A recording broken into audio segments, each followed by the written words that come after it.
ಕನ್ನಡ ನಾಡು ನುಡಿ ಇತಿಹಾಸ ಸಂಸ್ಕೃತಿಯ ಬಗ್ಗೆ ನಮ್ಮ ಹಿರಿಯರು ಯಾಕಿಷ್ಟು ಹಾಡುಗಳನ್ನ ಬರೆದ್ರು ಅನ್ನೋದನ್ನ ಒಮ್ಮೆ ನಾವು ಅವಲೋಕನ ಮಾಡ್ಕೋಬೇಕಿದೆ.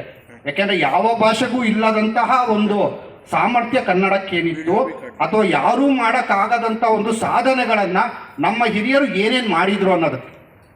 ಇದಕ್ಕೆ ಕೆಲವು ಉದಾಹರಣೆಗಳನ್ನ ಹೇಳೋದಾದ್ರೆ, ನೀವು ಸಾಧಾರಣವಾಗಿ ನಮ್ಮ ಇತಿಹಾಸದ ಪುಸ್ತಕಗಳಲ್ಲಿ ಇವಕ್ಕೆ ನಮ್ಮ ಇತಿಹಾಸವೇ ಅಳಿಸಿ ಹೋಗಿದೆ.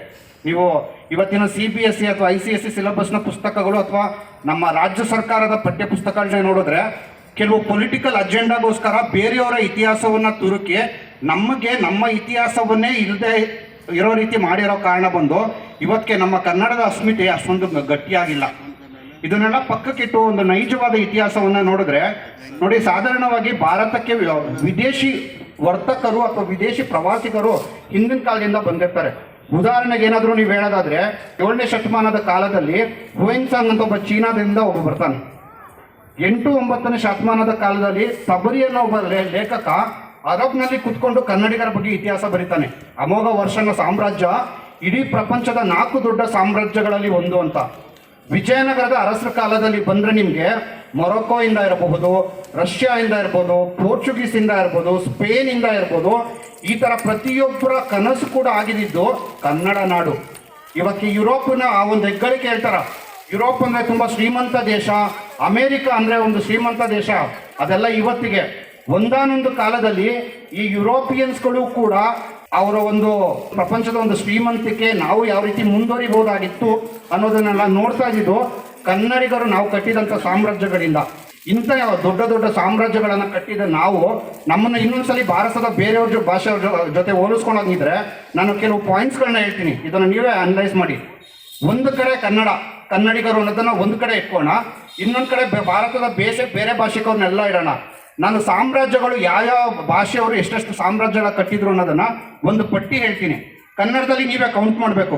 ಗಂಗರು, ಬನವಾಸಿಯ ಕದಂಬರು, ಬಾದಾಮಿಯ ಚಾಲುಕ್ಯರು, ಮಾನ್ಯಕೇಟದ ರಾಷ್ಟ್ರಕೂಟರು, ಕಲ್ಯಾಣದ ಚಾಲುಕ್ಯರು, ದೇವಗಿರಿಯ ಸೆವುಣವರು, ದ್ವಾರಸಮುದ್ರದ ಹೊಯ್ಸಳರು, ವಿಜಯನಗರದ ಕರ್ನಾಟಕ ಸಾಮ್ರಾಜ್ಯದವರು, ಅದು ಬಿಟ್ಟು ಕೆಳದಿಯ ಸಾಮ್ರಾಜ್ಯ ಮತ್ತು ಮೈಸೂರಿನ ಸಾಮ್ರಾಜ್ಯ. ಇದೆಲ್ಲ ನಮ್ಮ ನಾಡಿನ ಒಳಗೆ ನಾವು ಕಟ್ಟಿಕೊಂಡಂಥ ಸಾಮ್ರಾಜ್ಯಗಳು.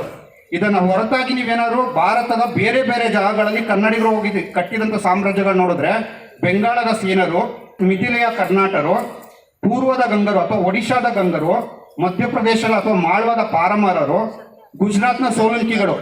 ಈ ಕೌಂಟು ಈಗಾಗಲೇ 18, 19 ಬಂದಿದೆ ಕನ್ನಡಿಗರು ಕಟ್ಟಿದಂಥ ಸಾಮ್ರಾಜ್ಯಗಳು.